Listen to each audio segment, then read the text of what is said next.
بسم اللہ الرحمن الرحیم۔ اللہ کے نام سے شروع جو بڑا مہربان نہایت رحم فرمانے والا ہے۔ السلام علیکم، امید ہے آپ اور آپ کی فیملی خیریت سے ہوں گے۔ کیا آپ نے آج درود شریف پڑھا؟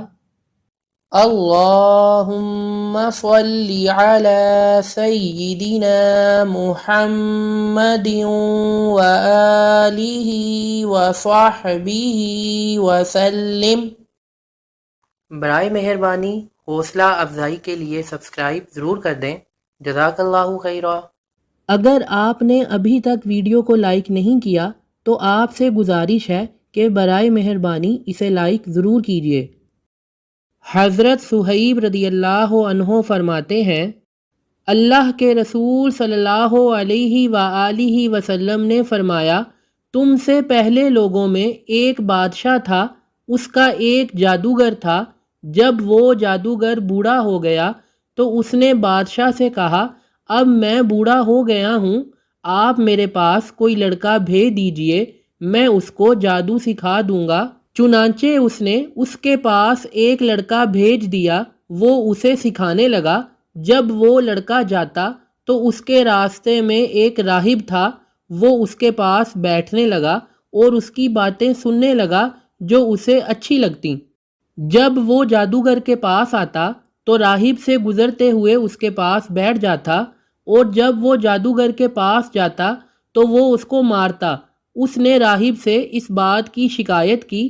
راہب نے اس سے کہا، جب تمہیں جادوگر سے ڈر لگے تو اس سے کہنا میرے گھر والوں نے مجھے روک لیا تھا، اور جب گھر والوں سے ڈر لگے تو کہہ دینا مجھے جادوگر نے روک لیا تھا۔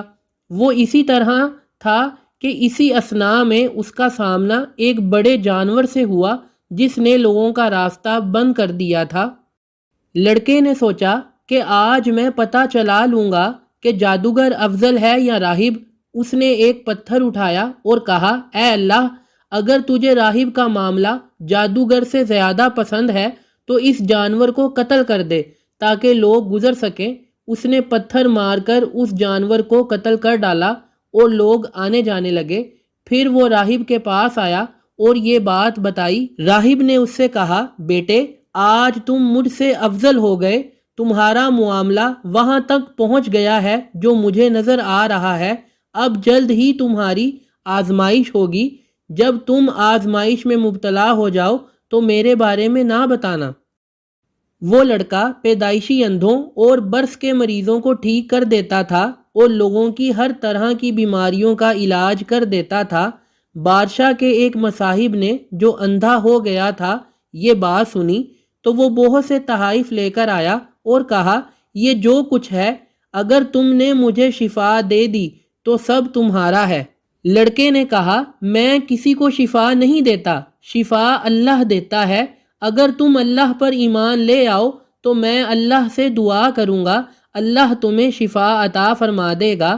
وہ اللہ پر ایمان لے آیا اور اللہ نے اسے شفا دے دی۔ وہ بادشاہ کے پاس گیا اور پہلے کی طرح اس کے پاس بیٹھ گیا۔ بادشاہ نے اس سے پوچھا، تمہاری بینائی کس نے لوٹا دی؟ اس نے کہا، میرے رب نے۔ بادشاہ نے کہا، کیا میرے علاوہ تیرا کوئی اور رب ہے؟ اس نے کہا، میرا اور تمہارا رب اللہ ہے۔ بادشاہ نے اسے پکڑ لیا اور مسلسل اسے اذیت دینے لگا، یہاں تک کہ اس نے اس لڑکے کا پتہ بتا دیا۔ اس لڑکے کو لایا گیا۔ بادشاہ نے اس سے کہا، اے نوجوان، تمہارا جادو یہاں تک پہنچ گیا ہے کہ تم پیدائشی اندھوں کو ٹھیک کر دیتے ہو، برس کے مریضوں کو تندرست کر دیتے ہو، اور یہ کر دیتے ہو اور وہ کر دیتے ہو۔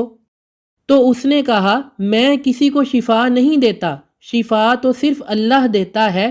بادشاہ نے اسے پکڑ لیا اور اسے مسلسل اذیت دیتا رہا، یہاں تک کہ اس نے راہب کا پتہ بتا دیا۔ پھر راہب کو لایا گیا اور اس سے کہا گیا، اپنا دین چھوڑ دو۔ اس نے انکار کیا تو اس نے آرا منگوایا اور اس کے سر کے درمیان میں رکھا اور اسے چیر دیا گیا، یہاں تک کہ اس کے 2 ٹکڑے گر گئے۔ پھر بادشاہ کے مصاحب کو لایا گیا، اس سے کہا گیا، اپنے دین کو چھوڑ دو۔ اس نے بھی انکار کر دیا۔ اس نے اس کے سر پر بھی آرا رکھا اور اس کو چیر دیا، اس کے 2 ٹکڑے گر گئے۔ پھر اس لڑکے کو لایا گیا اور اس سے کہا گیا اپنے دین کو چھوڑ دو۔ اس نے انکار کیا تو اس نے اسے اپنے چند ساتھیوں کے حوالے کیا اور کہا اس کو فلاں فلاں پہاڑ پر لے جاؤ، جب تم پہاڑ کی چوٹی پر پہنچو تو اگر یہ اپنے دین سے پلٹ جائے تو ٹھیک، ورنہ اس کو اس چوٹی سے نیچے پھینک دو۔ چنانچہ وہ اس کو لے گئے اور اسے لے کر پہاڑ پر چڑھ گئے تو اس نے کہا اے اللہ، تو جس طرح سے چاہے میری ان کی طرف سے کفایت فرما۔ چنانچہ پہاڑ نے ان کو زور سے ہلایا اور وہ نیچے گر گئے۔ وہ چلتا ہوا بادشاہ کے پاس آ گیا۔ بادشاہ نے اسے پوچھا تیرے ساتھ جانے والوں کا کیا بنا؟ اس نے کہا اللہ نے مجھے ان سے بچا لیا۔ چنانچہ اس نے اسے اپنے چند اور ساتھیوں کے سپرد کیا اور کہا اسے لے جاؤ، اسے ایک کشتی میں بٹھاؤ اور اسے لے کر سمندر کے وسط میں پہنچو، اگر یہ اپنے دین سے پھر جائے تو ٹھیک، ورنہ اسے پھینک دو۔ وہ اسے لے گئے۔ اس نے کہا اے اللہ، تو جس طرح سے چاہے مجھے ان سے بچا۔ تو کشتی ان لوگوں پر الٹ گئی اور وہ سب غرق ہو گئے۔ وہ چلتا ہوا بادشاہ کے پاس آ گیا۔ بادشاہ نے اسے کہا تمہارے ساتھ جانے والوں کا کیا بنا؟ اس نے کہا اللہ نے مجھے ان سے بچا لیا۔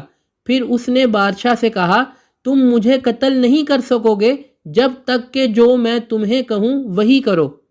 اس نے کہا وہ کیا ہے؟ لڑکے نے کہا سب لوگوں کو ایک میدان میں جمع کرو اور مجھے ایک درخت پر سولی کے لیے لٹکاؤ، پھر میرے ترکش میں سے ایک تیر لو، اسے کمان کے درمیان میں رکھو، پھر کہو اللہ کے نام پر جو لڑکے کا رب ہے، پھر مجھے اس کا نشانہ بناؤ، اگر تم نے اس طرح کیا تو مجھے مار دو گے۔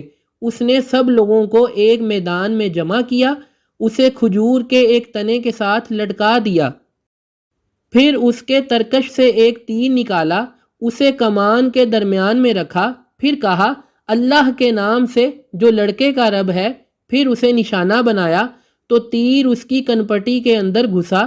لڑکے نے اپنا ہاتھ اپنی کنپٹی پر تیر لگنے کی جگہ رکھا اور فوت ہو گیا۔ اس پر سب لوگ کہہ اٹھے ہم اس لڑکے کے رب پر ایمان لائے، ہم لڑکے کے رب پر ایمان لائے، ہم لڑکے کے رب پر ایمان لائے۔ بادشاہ کے پاس آ کر کہا گیا جس بات سے تم ڈرتے تھے اسے دیکھ لیا، اللہ کی قسم تمہارا ڈر تم پر آن پڑا، لوگوں نے ایمان قبول کر لیا۔ بادشاہ نے راستوں کے سروں پر خندقوں کا حکم دیا تو وہ کھود دی گئیں، آگ بھڑکا دی گئی۔ اس نے کہا جو اپنے دین کو نہ چھوڑے اسے ان میں جلا ڈالو، یا اس سے کہا جاتا اس کے اندر گھسو تو وہ ایسا کر گزرتے۔ یہاں تک کہ ایک عورت آئی، اس کے ساتھ اس کا بچہ بھی تھا۔ وہ عورت چھلانگ لگانے میں ہچکچاہٹ کا شکار ہوئی تو اس بچے نے اس سے کہا میری ماں صبر اختیار کریں، یقیناً آپ حق پر ہیں۔ یہ حدیث صحیح مسلم سے لی گئی ہے جس کا حدیث نمبر 3005 ہے۔ یہ سب مسائل آپ کو سکھانے اور آپ کی معلومات میں اضافے کے لیے بتائے جاتے ہیں۔ برائے مہربانی اپنے عزیز و اقارب اور حلقہ احباب میں بھی یہ ویڈیو شیئر کریں تاکہ آپ سے منسلک سب افراد فائدہ حاصل کر سکیں۔ اگر آپ کوئی سوال کرنا چاہتے ہیں یا اسلامی مسائل کے بارے میں رہنمائی چاہتے ہیں تو ضرور رابطہ کریں۔ اللہ پاک آپ پر ہمیشہ مہربانیاں فرمائے۔ آمین ثم آمین۔